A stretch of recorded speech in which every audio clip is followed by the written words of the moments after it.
Friday night in this small town. Lights are bright, music plays from the diner. But I'm always the big shadow on the edge. People laugh, holding hands, but their eyes don't see me, or they look away fast. Like I'm a broken thing on the shelf. Love songs on the radio feel like a mean joke. They're for the small girls, the pretty ones. My heart feels like a bird trapped in a cage made of my own skin. Will anyone ever see the real Brenda? The one who laughs and dreams? Or am I just this big body that people don't want to touch or know? This hurt inside my chest, it's a deep, cold river that never stops flowing. I keep hoping for a kind word, a warm smile that stays. But hope feels like a story I tell myself to make the long days shorter. Another Friday night, and the only arms around me are my own. The feeling is heavy, like a big coat I can never take off, even in the summer heat. I watch the happy couples walk by, their fingers locked tight, and a sharp pain goes right through my heart. Will that ever be me? Will anyone ever choose me? The silence answers with the lonely sound of my own footsteps. Then Marcus came. Sweet words like cheap candy, but I ate them up anyway. He looked right into my eyes, not down at my belly or away at the skinny girls. "You're beautiful, Brenda," he said, his eyes soft like puppy dogs. "I like a woman with curves." My heart did a little dance. Could it be true? I waited for the punchline, the hidden laugh, but he held my hand in the movie theater, warm and strong. For the first time in so long, a little light peeked through the dark clouds. Maybe my long, lay road on this dusty American highway was finally finding an exit. I wanted to believe his lies, his sweet, sweet lies. So much that it felt like a real thing, like sunshine on a cold day. He called me his queen, his everything. Words I had only heard in sad songs on the radio. I held my breath, scared that this good feeling would break like a cheap toy. He made me feel like maybe, just maybe, I was finally worth something to someone. Wedding day in a small white church. Big dress, bigger smile I tried to make real. My family was happy. They liked his smooth talking and his plans. Foolish Brenda thought it was love, real American love like in the movies. He smiled at me at the altar, but even then, a little coldness touched his eyes. I thought my big, sad heart found its forever home. No more lonely nights in my quiet little house, I told myself. But the promise in his eyes was as empty as the church after everyone left. The happy feeling left faster than the wedding cake disappeared. The I do felt more like, I will take. I was so blind, so wanting to be loved, that I didn't see the truth standing right in front of me in a cheap suit. The organ music faded, and the real, sad song of my life began to play its first quiet notes. I held onto his arm, but it felt like holding onto a stranger. Right after the wedding, the real Marcus woke up.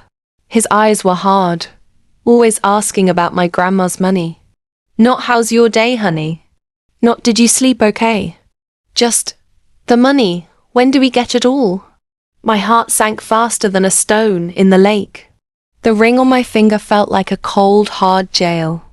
Beautiful never came from his lips again. Just questions about papers, about bank accounts, about things that had nothing to do with Brenda, the person. I felt used, like a big, stupid piggy bank he could break open. He looked at me like I was just the way to get what he wanted. My dreams of a happy American marriage turned to dust in my mouth. The man I married wasn't the man who said those sweet lies. He was a stranger with greedy hands. The mean words started slow, like little stabs. Then they came fast, sharp like broken glass. He'd look at my body like it was something rotten. Too fat, he'd sneer, his voice full of hate. Nobody wants that. Each word cut me deep, right where it hurt the most. I cried until my pillow was wet and my eyes burned. Why? Why the lies in the beginning? It was all a cruel game. My heart felt like a cheap shirt he ripped apart just for fun. The man I thought loved me was tearing me down piece by piece with his ugly words. I felt small, worthless, like I didn't even deserve to breathe the same air as him. The mirror showed a big, sad woman, and his words made her feel even bigger and sadder. I hated him for what he was doing to me, but a small, stupid part of me still wanted him to love me. We shared a house in this small American town, a bed even, but I was so alone I could hear the silent scream. He'd touch me to push me over in bed, not with any love. He went out at night, his phone calls like secrets wrapped in smoke. I'd wait up for him, my chest tight with a hurt that had no name. Just a cold, empty feeling. Married, but so lonely it felt like a sickness eating me from the inside out. Beside him, I was just a big, unwanted shadow in his small, selfish world. He lived his own life right next to mine, and I was just the fat wife he kept hidden away. The loneliness was a heavy chain, keeping me tied to a man who didn't even see me. I felt like a ghost in my own home, walking through rooms where no one cared if I was there or not. The nights were the worst, just me and the sound of my own sad breathing. I'd hear him on the phone, his voice soft like he used to talk to me. Sweet words, a laugh that wasn't for me. He'd go into the other room, shut the doors so I couldn't hear his lies. My stomach would twist into a hard knot. I knew. Another woman. Thin, I bet. The kind he really wanted. My heart felt like a bird caught in a wire fence, pulling and pulling but never getting free. He was living a fake life, and I was the big, ugly part he kept hidden. The happy sounds of his secret calls were like sharp knives twisting in my gut. I wanted to scream, to break down the door and see her, but a cold fear kept me still. I knew the truth would hurt more than the waiting. The silence in the house was thick with his lies, and I was drowning in it. Every soft word I overheard was another nail in the coffin of my dead marriage. Then I saw them at the diner downtown. Him and her, holding hands across the table, his eyes soft and full of light. The way they used to look at me. He leaned in and kissed her, a slow, sweet kiss that made my world go black for a little while. When I could see again, my heart was lying in pieces on the dirty sidewalk. He never loved me. It was always about the money. The truth was a punch in the gut, knocking all the air out of me. All those sweet words, all those promises, just smoke and mirrors. I was a fool, a big, stupid fool who believed a liar. The happy ending I dreamed of was just a cruel joke. The pain was so strong it felt like a real, physical thing, a heavy weight crushing my chest. I wanted to run, to hide, to disappear, but my feet felt like they were stuck in cement. He chose her, not me. The simple, brutal truth. I cried until my eyes were raw and dry. Tears of sadness, tears of anger, tears for the stupid dreams I had. But one morning, the tears just stopped. My eyes felt like sandpaper, my heart like a cold stone. Looking in the mirror, I saw a big woman, yes, but something hard was there too, in the set of my jaw, in the coldness in my eyes. I wouldn't waste another tear on that liar. He didn't deserve even one. I would leave. A cold, hard promise I made to the broken woman staring back at me from the glass. The softness was gone, replaced by a steel will. I would survive this. I would get out. He wouldn't break me completely. A new Brenda was starting to grow. A tougher, colder Brenda. The tears were over. Now came the quiet planning. Packing was slow and quiet, like a thief in the night stealing back what was mine. My clothes faded and worn. My grandma's old photos, their faces smiling and real. My books, their stories more true than mine had been. He didn't notice. He was always out with her, living his real life while I lived in his lie. I moved like a ghost through the house we shared. Not wanting a fight, just freedom, Each small thing I put in a box felt like taking back a piece of myself he tried to take. A short note on the kitchen table. Cold and final. I'm gone.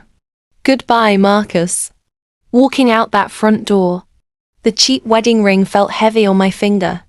A cold reminder of his fake promises. I stopped at the end of the driveway, the streetlights casting long shadows. The ring felt like a weight pulling me down. I twisted it off, dropped it onto the cracked pavement. Let him have his metal circle of lies. The door closed behind me with a soft click, the sound echoing the emptiness inside. No looking back. The night air was cold on my skin, but a tiny spark of something hard and new flickered inside my chest. Freedom felt heavy and scary, but it was mine. Back in my small, quiet house. Too quiet, but safe. My family came, their faces sad and worried. Their hugs felt warm, but the coldness from Marcus still clung to me like a bad smell. He was gone, the liar. But now it was just me, Brenda, and the big, empty space where love used to be. The silence of my little house felt like a heavy blanket, smothering the small spark of hope. Each room held memories, not of love, but of loneliness beside a man. The quiet was a constant reminder of the noise that was gone, even though that noise was often cruel. I walked through the rooms like a ghost, touching things that felt familiar but brought no comfort. The weight of being alone, truly alone, settled deep in my bones. His old recliner still sat in the corner of the living room, empty and silent. Even when he was mean, he was a body in that chair, a sound in the house. Now, just dust motes dancing in the afternoon sun. The house felt too big for just me, the silence a heavy weight pressing down. I missed having someone there, even if that someone was a liar who hurt me. Loneliness was a dark shadow that followed me from room to room, sitting beside me at the kitchen table, lying beside me in the big, empty bed. The ghost of his presence made the emptiness even harder to bear. Sometimes I'd look at the chair and almost expect to see him there, his face hard, his eyes cold. But it was always just empty. The night stretched out long and black. The other side of the bed felt cold, like a grave. My mind would replay the lies, the sweet words at the start, the cold, hard truth at the end. Sleep was a thief, stealing away the hours, but leaving me tired and empty. Alone in the dark, the loneliness felt like a real thing, a cold hand squeezing my heart. The silence of the night was broken only by the sound of my own sad breathing. I'd pull the blankets tight, trying to find some warmth, but the coldness came from inside me, a deep chill that no blanket could touch. The memories of his touch, even the fake ones, would flicker in my mind, making the emptiness even more real. The darkness was a heavy cloak, and loneliness was its only companion. Walking down Main Street, I'd see them. Couples holding hands, laughing easy, their eyes full of a love that felt like a fairy tale I'd never be part of. It made my chest ache with a loneliness so sharp it felt like a physical pain. Would I ever have that? Would anyone ever look at me with that kind of light in their eyes? The happy couples were a constant, cruel reminder of what I lost, what I never truly had. Their joy was a mirror reflecting my own deep sadness. I'd hurry past, my head down, trying to escape the ache in my heart. Each loving touch I witnessed was another turn of the knife. The world seemed full of love, but there was no place for me in it. I felt like an outsider looking in, my face pressed against the cold glass of happiness I could never reach. Eating alone now. Food had no flavor, no joy. I used to cook big meals, hoping to fill the empty spaces with warmth and good smells. Now, it was just me at a table that felt too big, the silence heavy around me. Even the comfort foods I used to love tasted like ash in my mouth. Eating alone felt like another way I was alone in the world, a single person in a world built for two. I wished for a voice across the table, a hand to reach for. The quiet clinking of my fork against the plate was the only sound in my lonely world. Each bite was a reminder of the emptiness beside me. The nourishment was there, but the joy was gone, replaced by the bitter taste of solitude. I waited, for the hurt to fade, for a new face to appear, just for the long days to finally end. Waiting felt like standing still while the whole world moved on, leaving me behind in the dust. Loneliness was my shadow, always close, a silent, unwelcome friend. Would it ever leave? Would I ever feel light again? The days blurred together, each one the same empty echo of the last. I'd look out the window, hoping for something to change, but the small town stayed the same. And so did I, trapped in my own quiet sorrow. I was waiting for a ghost of a love that never was, a warmth that never truly touched me. The suspense was the slow, agonizing crawl of time. A cold fear lived in my chest now, a constant, unwelcome guest. Forever alone?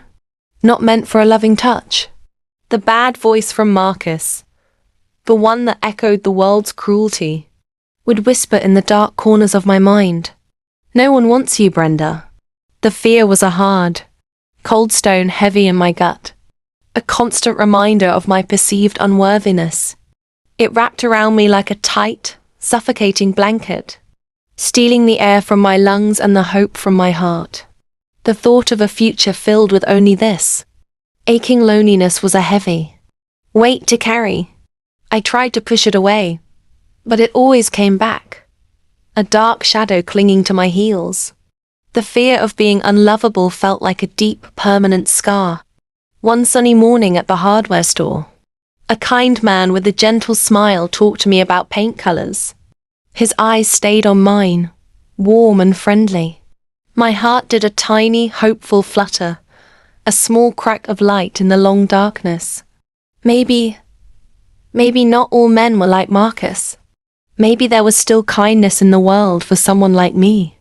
A tiny seed of hope started to grow in the dry soil of my heart. But then he just smiled again and walked away to help another customer.